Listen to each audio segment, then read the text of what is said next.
শেষ পর্যন্ত ধলাই নির্বাচনের ফলাফলটা বেরিয়ে গেল এবং যেটা আমরা প্রত্যাশা করেছিলাম ঠিক সেই রকমই। আমরা বলেছিলাম যে ডিফারেন্স খুব একটা বেশি হবে না, পার্থক্য খুব একটা বেশি হবে না। বিজেপি প্রার্থী এখানে জয়ী হয়েছেন। বিজেপি প্রার্থী জয়ী হয়েছেন ৯,০১৭ ভোটে। বিজেপি প্রার্থী নিহারঞ্জন দাস ধলাই বিধানসভার উপনির্বাচনে ৯,০১৭টি ভোটে জয়ী হয়েছেন। তিনি হারিয়েছেন তার নিকটতম কংগ্রেস প্রতিদ্বন্দ্বী ধ্রুবজ্যোতি পুরকায়স্থকে। এখানে আমরা দেখতে পাচ্ছি যে নিহারঞ্জন দাস পেয়েছেন, বিজেপি প্রার্থী নিহারঞ্জন দাস পেয়েছেন ৬৮,৭৫৯টি ভোট, আর কংগ্রেসের ধ্রুবজ্যোতি পুরকায়স্থ পেয়েছেন ৫৯,৭৪২টি ভোট। অর্থাৎ এখানে নির্দল অমরেন্দু দাস প্রায় ৪,৮০০ কাছাকাছি ভোট পেয়েছেন। আরেকজন নির্দল আছেন, তিনি পেয়েছেন ১৬০০ মতো ভোট। অর্থাৎ এই যে নির্বাচনটা হলো, এই নির্বাচনে বিজেপি এই প্রথমবার ২০১৬ সালের পরে এই প্রথম বিজেপি ১০,০০০-এর নিচে নামলো পার্থক্যটা। তো দর্শকরা, কংগ্রেস ভোটের দিন থেকে দাবি করছে তারা জিতবে এবং বিজেপি দাবি করছিল যে তারা বিশাল ব্যবধানে জিতবে। মুখ্যমন্ত্রী হিমন্ত বিশ্ব শর্মা ধলাইয়ে বলেছেন ৩০,০০০ ভোটের ব্যবধান থাকবে। জয়ন্ত মল্ল বলেছেন ৪০, কমলাক্ষ দেবপ্রকাশ বলেছিলেন ৩৫, কৃষ্ণেন্দু পাল বলেছেন ৪০। এরকম এক একজন নেতা এক এক রকম কথা বলেছেন, কিন্তু দেখা গেল শেষ পর্যন্ত পার্থক্যটা দাঁড়ালো ৯,০০০। এখানে অমরেন্দু দাস একটা বড় ফ্যাক্টর। তিনি যে ৫,০০০-এর কাছাকাছি ভোট পেয়েছেন অমরেন্দু, সেটা পুরোটাই বিজেপির ভোট। অমরেন্দু না থাকলে এই ভোটটা হয়তো বিজেপির দিকে যেত।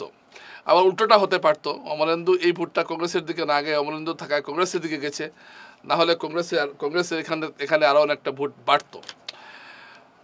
একটা কথা মানতেই হবে দর্শকরা, ধলাইতে যেই যে একটা নির্বাচনটা হলো, একটা অভিনব একটা নির্বাচন হয়েছে এবং এখানে যে এত কম ভোটে যে বিজেপি জিতবে সেটা প্রথম দিকে কিন্তু বিজেপি নেতারা চিন্তাই করতে পারেননি। যাই হোক, শেষ পর্যন্ত মুখ রক্ষা হয়েছে, বিজেপি জয়ী হয়েছে।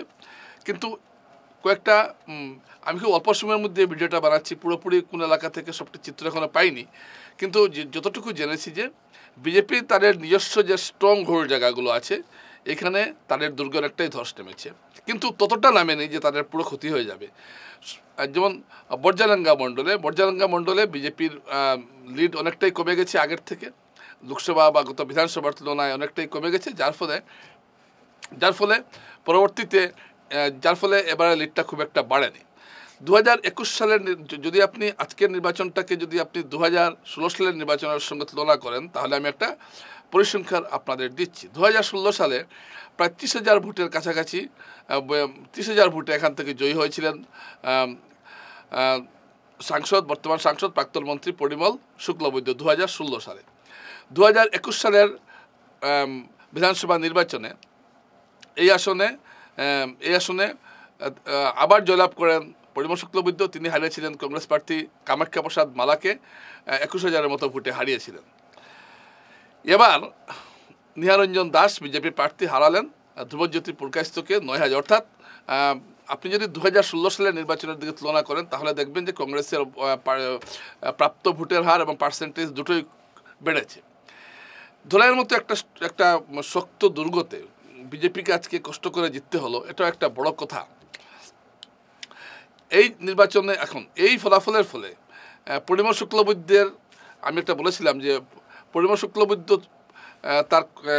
শুক্লবৈদ্যর প্রার্থী হিসাবে ছিলেন নিহারঞ্জন দাস, এবং এই নিহারঞ্জন দাস জয়ী হওয়ায় পরিমল শুক্লবৈদ্য রাজনীতিটা এখন আটটু শক্ত হবে। যদিও ব্যবধান কমেছে, কিন্তু তবুও পরিমল শুক্লবৈদ্য তার প্রার্থীকে জেতাতে পেরেছেন, এটা অবশ্য দলীয় হাইকমান্ডকে তিনি বলতে পারবেন, কারণ মুখ্যমন্ত্রী হিমন্ত বিশ্ব শর্মা বলেছেন যে পরিমলদাই প্রার্থী ঠিক করবে। তো এখানে নিহারঞ্জন দাস জয়ী হয়েছে। নিহারঞ্জন দাসকে জয়ী হতে অনেকগুলো বাধা অতিক্রম করতে হয়েছে। অমিয়কান্তি দাস তার বিরুদ্ধে প্রার্থী হয়েছিলেন বিক্ষুব্ধ, যিনি বিজেপির টিকিট চেয়েছিলেন, এবং অমিয়কান্তি দাস তার 4 দিনের প্রচারে যেভাবে নিহারঞ্জন দাসকে আক্রমণ করেছেন, যার ফলে অনেকেই যার ফলে অমিয়কে ফিরিয়ে আনতে হয়েছিল। অমিয়কে যদি ফিরিয়ে না আনা হতো তাহলে কিন্তু ধলাই নির্বাচনটা কী হতো আমি এই মুহূর্তে বলতে পারবো না। কারণ যেখানে অমলেন্দু দাসের মতো অমলেন্দু দাসও বিজেপির একজন কর্মী, RSS বজরঙ্গের কর্মী, তিনি 5,000 কিনারে ভোট পেয়ে গেছেন, এটা কম কথা নয়। এখানে অমিয় থাকলে হয়তো এই সংখ্যাটা আরও বাড়তো। যাই হোক, শেষ পর্যন্ত অমিয়কে দলে এনে বিজেপির নেতৃত্ব এই যে একটা ভাঙ্গনটাকে বাধা দিয়ে আটকাতে পেরেছে। আমি এর আগে একটা কথা আমি বারবার বলেছিলাম যে কংগ্রেসকে যদি এখানে জিততে হয় তাহলে কংগ্রেস অনেক নেতাই আমাকে বললেন যে আমরা জিতছি, মোবাইলে অঙ্কটঙ্ক করিয়ে তারা দেখে দিলেন আমরা জিতছি। কিন্তু তখন আমি তাদের জিজ্ঞেস করেছিলাম যে আপনারা জিতছেন বলছেন, আপনারা হিন্দু ভোটের কত শতাংশ পাবেন? তারা বলছেন না 30%, কারণ 30% না হলে কোনো অবস্থায় কংগ্রেসের পক্ষে এখানে জেতা সম্ভব নয়। কিন্তু কংগ্রেস ভোট পেয়েছে, ভালো হিন্দু ভোট পেয়েছে, কিন্তু 30% হিন্দু ভোট কংগ্রেস পায়নি, যার ফলে কংগ্রেস হেরেছে। এটা হলো মুদ্রা কথা। তবে এটা ঠিক, কংগ্রেসের ধলাই নির্বাচন নিয়ে কংগ্রেসের আশাবাদী হওয়ার অনেক কারণ রয়েছে। কারণ কংগ্রেস বিজেপির যে বড় বড় দুর্গতে আঘাত আনতে পেরেছে এটা প্রমাণ হয়ে গেছে। যেমন বর্জানাগা ব্লকে কংগ্রেসের ভোট কমেছে, পালংঘাট বিজেপির ভোট কমেছে। পালংঘাট ব্লকে যেটা আমার কাছে এখনো পর্যন্ত তথ্য, হয়তো সামান্য ভুল হতে পারে, বিজেপি লিড নিতে পারেনি, মাফ করবে, নরসিংপুরে। তো এর অনেকগুলো কারণ রয়েছে। নাথ সম্প্রদায়ের একটা বড় ভোট এবার বিজেপির বিরুদ্ধে গেছে। তো আমি হিসাব করে দেখলাম গত নির্বাচনের তুলনায় প্রায় 12-13 হাজার ভোট কমেছে এবার বিজেপির। এটা কিন্তু প্রার্থী জিতেছে ঠিক আছে, কিন্তু এটা কিন্তু বিজেপির জন্য আগামী 2026 নির্বাচনের জন্য একটা অশনি সংকেত। দেখুন, সবসময় ফলাফল দিয়ে রাজনীতিটা বিচার হয় না। যেমন আপনারা মহারাষ্ট্রের নির্বাচনটা দেখেছেন, আপনারা হয়তো এখানে দেখেছেন যে বিজেপি ক্লিন সুইপ করেছে সাংঘাতিকভাবে। আপনারা হয়তো ভাবছেন, বা অনেকেই যারা রাজনীতি নিয়ে আলোচনা করেন তারা হয়তো ভাবছেন যে মহারাষ্ট্রের কীভাবে এটা ঘটলো। দেখুন, মহারাষ্ট্রে এটা ঘটা অসম্ভব কিছু না। কারণ মহারাষ্ট্রের লোকসভা নির্বাচনে ইন্ডিয়া জোট ভালো ফল করেছিল, কিন্তু একটা মনে রাখতে হবে প্রায় 40টি আসনে ডিফারেন্স ছিল 5,000। দেখুন, কম ডিফারেন্স থাকলে কিন্তু 5-6 মাসের মধ্যে হাওয়া ঘুরতে পারে। তো সেই হিসাবে যার ফলে এখন হাওয়াটা পুরো বিজেপির দিকে এসে গেছে। এছাড়া আরএসএসের কর্মকর্তারা কয়েক হাজার সভা করেছেন, এগুলো নানান কারণ। যে আজকে আমি জাতীয় স্তরে আলোচনা করতে এখানে আসিনি, আমি এটাই বলতে চাইছি যে কংগ্রেস হারলেও তার যে হিন্দু এলাকায় তার যে সাংগঠনিক ভিত্তি এবং সমর্থনের ভিতটা মজবুত করেছে। এই যে কংগ্রেস 10-15 হাজার ভোট বেশি পেয়েছে গতবারের তুলনায়, এটা শুধুমাত্র পরিমল বিরোধী ভোট নয়, এটা বিজেপিকেও বুঝতে হবে। এই ভোটটা জনগণ দ্রব্যমূল্য বৃদ্ধি, যেভাবে দ্রব্যমূল্য বৃদ্ধি হয়েছে তার একটা প্রতিবাদ বলতে পারেন। তাই সবসময় জেতারই সব কিছু বিচার হয় না। জিতবে তো জানার কথা, কারণ এটা 75% হিন্দু অধ্যুষিত একটা আসন, এখানে জিতবেই। এখানে বিজেপিকে হারাতে হলে 30-25% ভোট হিন্দু ভোট অন্য কোনো দলকে নিতে হবে। কংগ্রেস সেটা নিতে পারেনি। তবুও কংগ্রেস যতটুকু করেছে, এটা কংগ্রেস এবার একটা অসম লড়াই হয়েছে। অর্থ বলে, লোক বলে, সব দিকেই ক্ষমতা থাকা বিজেপি বলিয়ান ছিল, সেই তুলনায় কংগ্রেসের তেমন কিছুই ছিলই না। সেই হিসাবে তারা যে লড়াইটা করেছে এটা অবশ্যই আগামীতে বিজেপিকে একটা চিন্তায় রাখবে, চাপে রাখবে। এই যে কংগ্রেসের যে ভোট, বিজেপির যে ভোটটা কমেছে ধরাইয়ে, এটা কিন্তু আগামীতে দুশ্চিন্তার কারণ হতে পারে পরিমল শুক্লবৈদ্যের জন্য। আরেকটা বিষয় আমি বলেছিলাম যে ধলাই নির্বাচন প্রভাব ফেলবে আগামীতে বরাক উপত্যকার রাজনীতিতে। হ্যাঁ, এটা ঠিক। এই নির্বাচনটা জেতায় একটা কথা পরিষ্কার হয়ে গেল যে বিজেপির যে একটা দ্রব্যমূল্য বৃদ্ধি থেকে শুরু করে নানা অসুবিধা থাকলে, অসন্তোষ থাকলেও বিজেপির দিকে এখনও সংখ্যাগরিষ্ঠর চেয়ে বেশি হিন্দু ভোটার কিন্তু এখনও বিজেপির দিকে আকৃষ্ট, এটা কিন্তু বোঝা গেল।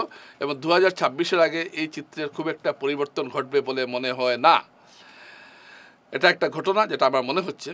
তবে হ্যাঁ, বিজেপির ব্যবধান কমাটা এখানে একটা রাজনীতির প্রভাব পড়বে, কারণ 2026-এ আবার দলে নির্বাচন হবে।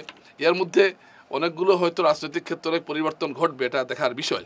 কিন্তু ধোলাইয়ের ফলাফলটা একটা কথা বুঝিয়ে দিল যে যে যে অ্যান্টি ইনকামবেসি বা প্রতিষ্ঠান বিরোধী হাওয়াটা কিন্তু ধোলাই এবার কাজ করেছে। কিন্তু জিততে পারলো না কেন কংগ্রেস বা বিজেপি, কেন আসনটা এতটা ভোট হারানোর পর আসনটা ধরে রাখতে পেরেছে? এর মূল কারণটা হলো এই আসনটা সাংঘাতিকভাবে হিন্দু সংখ্যাগরিষ্ঠ আসন, আর যার জন্য এটা করতে হবে। এছাড়া নিহারঞ্জন দাস প্রার্থী হওয়ায় কংগ্রেস বা অমলেন্দু দাস যে বহিরাগত একটা প্রচার চালিয়েছিলেন, এর একটা প্রভাব কিন্তু পড়েছে। যার ফলে আপনারা দেখবেন বর্জালাঙ্গা ব্লক যেখানে 25,000 ভোটে লোকসভা নির্বাচনে বিজেপি এগিয়েছিল, পরিমল শুক্লবৈদ্যের যখন জিততেন এখানে 15-16 হাজার লিড নিয়ে বের হতো, সেই জিপিতে অনেকটাই লিড কমে গেছে। আইরেংমারা জিপিতেও যেখানে হোম জিপি, যেখানে পরিমল শুক্লবৈদ্যের, সেখানেও বিজেপির যে লিড সেটা কমে গেছে। বিজেপি নরসিংপুরে ভালো ফল করতে পারেনি, শুধুমাত্র পালংঘাট এই যাত্রা বিজেপিকে বাঁচিয়ে দিয়েছে। এবং এর কারণ একটা আশঙ্কা ছিল, কারণ পালংঘাটে কংগ্রেসের ভিত তেমন সবল নয়, যার জন্য এটা ঘটেছে। এবং তবুও অন্যবারের তুলনায় এবার কংগ্রেস পালংঘাটে ভোট বেশি পেয়েছে। চা বাগান এলাকায় কংগ্রেস এবার অনেকটাই ভালো ফল করেছে। কিন্তু একটা কথা আছে, সব ভালো যা শেষ ভালো, শেষের হাসিটা বিজেপি এসেছে। নিহারঞ্জন দাস একজন ভদ্র মানুষ, সজ্জন ব্যক্তি এবং অবিতর্কিত। বিজেপি এরকম একজন লোক ধরায় বিধায়ক হয়েছেন, তাকে আমাদের তরফ থেকে ধন্যবাদ জানাচ্ছি।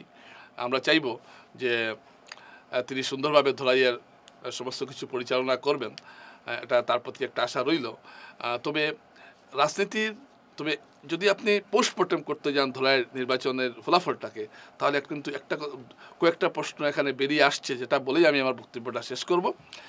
প্রথম প্রশ্ন হলো যে বিজেপির চিরাচরিত ভোট ব্যাংক একটা ভাঙ্গন ধরেছে, এবং এই ভাঙ্গনটা 2021 সালেও ছিল।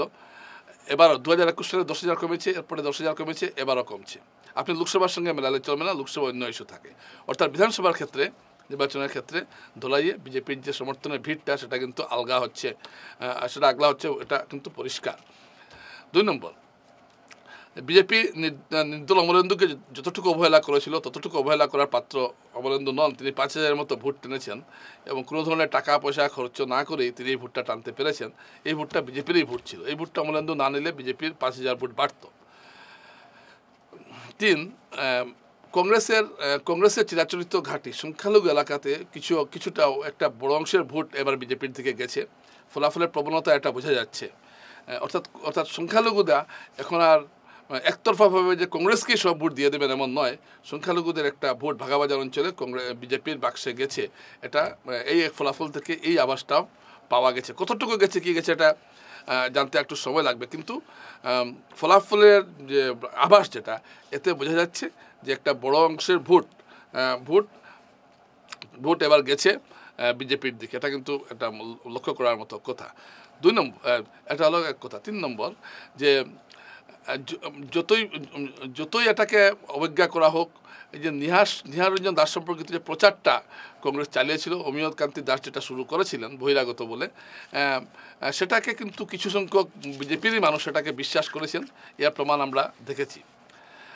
কারণ যেগুলো জিপি চিরাচরিতভাবে বিজেপির অন্ধ বিজেপি, সেই জায়গাগুলোতে কংগ্রেস অনেক ভোট পেয়েছে। এটা একটা দেখার মতো বিষয়। আর 4, আরেকটা বিষয় এখানে বুঝলাম যে দ্রব্যমূল্য বৃদ্ধি কিন্তু একটা ধলাই নির্বাচনে একটা বিরাট প্রভাব ফেলেছে। এটা বলার অপেক্ষা রাখে না, এটা কিন্তু বলার অপেক্ষা রাখে না। 4, এই নির্বাচন জেতার পিছনে নানা প্রতিকূলতার মধ্যে পরিমল শুক্লবৈদ্য একটা রণকৌশল নিয়েছিলেন, সেটা সফল হয়েছে। পরিমল শুক্লবৈদ্যের রণকৌশলটা ছিল, পরিমল শুক্লবৈদ্য বুঝতে পেরেছিলেন যে দলের সমর্থনের ভিড়টা আলগা হচ্ছে, দলের মধ্যেই একটা বিক্ষোভ হচ্ছে, দলের মধ্যেই নানা ধরনের বিক্ষোভ তৈরি হয়েছে, দলের মধ্যেই অন্তর্ঘাত হতে পারে, এটা তিনি আন্দাজ করেছেন। তিনি কি করেছেন, নির্বাচনের 4-5 দিন আগে তিনি বিভিন্ন এলাকায় বিভিন্ন চা বাগান এলাকায় একা গেছেন, একা প্রচার করেছেন। তিনি দলের অন্য কাউকে সঙ্গে নিয়ে যাননি এবং কোনো টাকা পয়সাও খরচ করেননি। তার এই এবং তিনি পুরনো বিজেপি কর্মীদের বুঝিয়ে সুঝিয়ে ময়দানে নামান। এর ফলে কি হয়েছে, তার বিরুদ্ধে যে একটা ক্ষোভ ছিল সেটাকে তিনি অনেকাংশে প্রশমিত করতে পেরেছেন এবং একা একা যাওয়ায় কি হয়েছে, তার একটা প্রভাব, তার প্রভাবটা তিনি কাজে লাগাতে পেরেছেন এবং দলের একটা বিপর্যয় তিনি রোধ করতে পেরেছেন। আর নরসিংপুর এলাকায় যে বিপর্যয়টা হয়েছে এটার জন্য তার ঘনিষ্ঠ যে ভোট কিছুটা কম হয়েছে, তার ঘনিষ্ঠ কিছু লোক দায়ী আছেন। এটা ঘটনা সব কিছু মিলিয়ে কিছু কিছু জায়গায় স্থানীয় ইস্যু কাজ করেছে। সব কিছু মিলিয়ে ধুলাইয়ের নির্বাচনে এটাই প্রমাণিত হয়ে গেল যে এখনও বিজেপির প্রতি যে আনুগত্য সাধারণ হিন্দু ভোটারদের সেটা কিন্তু পুরোমাত্রাই রয়েছে। কিছু কিন্তু সঙ্গে এটাও ঠিক যে এই সমর্থনের ভিড়টা কিন্তু আলগা হচ্ছে এবং কংগ্রেসের দিকে ধুলাইয়ের সাধারণ হিন্দুদের একটা অংশের সমর্থন কিন্তু কংগ্রেসের দিকে ঝুঁকছে। এটা কিন্তু একটা লক্ষণীয় বিষয়।